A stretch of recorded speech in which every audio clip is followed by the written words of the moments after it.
నేడు భారతదేశం ఎదుర్కొంటున్న పలు సమస్యల పరిష్కారానికి గాంధీజీయే శరణ్యమని మాజీ మంత్రి డొక్కా మాణిక్య వరప్రసాద్ పేర్కొన్నారు. ఈ నెల 29న గుంటూరులో జనచైతన్య వేదిక ఆధ్వర్యంలో గాంధీజీ ఆశించిన సమాజం నేటి పరిస్థితులు అనే అంశంపై జనచైతన్య వేదిక హాల్లో జరిగిన చర్చా గోష్ఠికి జనచైతన్య వేదిక రాష్ట్ర అధ్యక్షులు వల్లంరెడ్డి లక్ష్మణ్ రెడ్డి అధ్యక్షత వహించారు.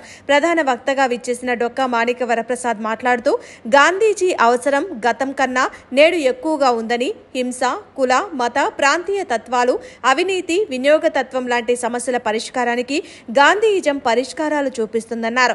హింస ప్రతి హింసకు దోవ తీస్తుందని నమ్మి అహింసా సిద్ధాంతాన్ని ప్రపంచానికి అందించిన మహనీయుడు మహాత్మా గాంధీజీ అని కొనియాడారు. ఈ చర్చా గోష్ఠిలో నేస్తం సహ వ్యవస్థాపకులు T Dhananjaya Reddy, Covid fighters Mujeeb Basha, మానవతా సభ్యులు ఆలా అనంతరామయ్య తదితరులు పాల్గొని మాట్లాడారు. నార్మల్గా చచ్చిపోవటం. ఆయన ఏమన్నా కన్వర్షన్ మీద ఏమన్నా తెలుసా? నువ్వు నిజంగా దేవుణ్ణి నమ్మితే నీ మతంలో నువ్వు ఉండు, ఇంకో మతంలో మారొద్దని చెప్పి. దేవుడు అంటే ఒకటే కదా.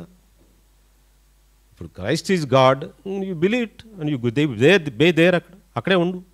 ఇస్లాంలో అల్లా దేవుడు, అల్లా దగ్గరే ఉండు. నువ్వు మనుషులు ఎందుకు ప్రేమించలేవు? ఇతర మతాల్లో ఎందుకు ప్రేమించలేవు? నువ్వు నిజంగా దేవుణ్ణి విశ్వసిస్తే. హిందూగా ఉంటే హిందూగానే ఉండు. నువ్వు మళ్ళీ మతం మారితే దేవుడు ఏంటి? దేవుడు అంటే ఒక్కడే, సత్యం అంటే ఒకటే, ట్రూత్ ఈజ్ గాడ్ అని చెప్పింది అక్కడే ఆయన. Non violence is a principle for human living. మనం నాన్ వైలెన్స్ ఉంటేనే భారతదేశం ఎదుగుతుంది. ఇన్ని కోట్ల మంది, 150 కోట్ల మంది పని చేయగలిగితే ఎంత ఉత్పత్తి వస్తుంది? ఎంత చీప్గా దొరుకుతాయి వస్తువులు. కానీ ఆ ప్రొడక్టివిటీలో ఇప్పుడు మన దేశంలో 50% లోపే పార్టిసిపేట్ చేస్తూ ఉన్నారు ప్రొడక్టివిటీలో.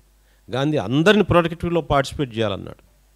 అందరూ పార్టిసిపేట్ చేయాలంటే, ఆ వాతావరణం ఉండాలంటే ఆ కన్జ్యూమరిజం తగ్గాలని చెప్పాడు. అందుకే గ్రామ స్వరాజ్యం అని చెప్పాడు, సర్వోదయం అని చెప్పాడు ఆయన. అందువల్ల గాంధీ గారు రిలవెన్స్ అంటే టాలరెన్స్లో రిలవెన్స్. ట్రస్టీషిప్ అన్నాడు. అందుకనే ఆయన ట్రస్టీషిప్ అంటే ఏంటి? ఉన్నవాళ్ళు ఉంటే సంపాదించుకుంటే తప్పేం లేదు. కానీ మీరు ఆ ప్రాపర్టీకి ట్రస్టీషిప్ మీరు మళ్ళీ ఉత్పత్తి పెంచి 10 మందికి ఉద్యోగాలు కల్పించాలి. అంతేగాని మీ సంపదని ఇందాక సంపద పెరిగిపోవటం ఏంటి? ఆ సంపద మళ్ళీ పేదవాళ్ళకి వాడాలి కదా. నువ్వు తర్వాత అసమానతలు ఎంత వేగంగా ఎక్కువగా పెరిగినాయో, ముఖ్యంగా 1990 తర్వాత ఆ వేగం మరింత ఎక్కువైంది. సో గాంధీజీ కళ్ళ కన్నా అసమానతలు తగ్గాలని కానీ, సంపద కొద్దిమంది చేతుల్లో ఉండకూడదని కానీ ఆ భావనకి పూర్తి విరుద్ధంగా కొనసాగుతాం. ఏంటి మహాత్మా గాంధీ సందేశం అంటే ఒక్క సింగిల్ లైన్లో చెప్పేశాడు ఆయన. My life is my message అన్నాడు. నా జీవితమే సందేశం. ఆయన జీవితం ఏంటి? లక్ష్మణ్ రెడ్డి గారు చెప్పినట్లు ఆయన సత్యం, సత్యాగ్రహం, సత్యాన్వేషణ, నిరాడంబరత, మొత్తం జాతిని కుల మత అతీతంగా కలుపుకొని పోవటం, ఆనాడు ఉన్న ముస్లిం లీగ్ లాంటి సంస్థల్ని, హిందూ మహాసభ లాంటి సంస్థల్ని పక్కన పెట్టి మొత్తం జాతిని మమేకం చేయటం స్వాతంత్ర ఉద్యమంలో. అలానే అస్పృశ్యులుగా ముద్ర వేసి జనజీవన స్రవింతలో లేకుండా ఎక్కడో ఊరు బయట పెట్టిన దళితుల్ని, ఇప్పుడు దళితులు ఉంటున్నాం, అప్పుడు ఆయన వాళ్ళకి హరిజనులు అని పేరు పెట్టారు, అంటరాని వాళ్ళు అని పేరు పెట్టారు.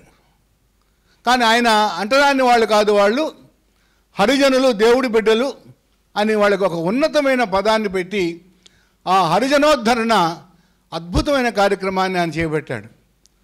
కాబట్టే అందరూ మమేకమయ్యారు. మొత్తం జాతిని ఆయన ముందుకు నడిపించాడు.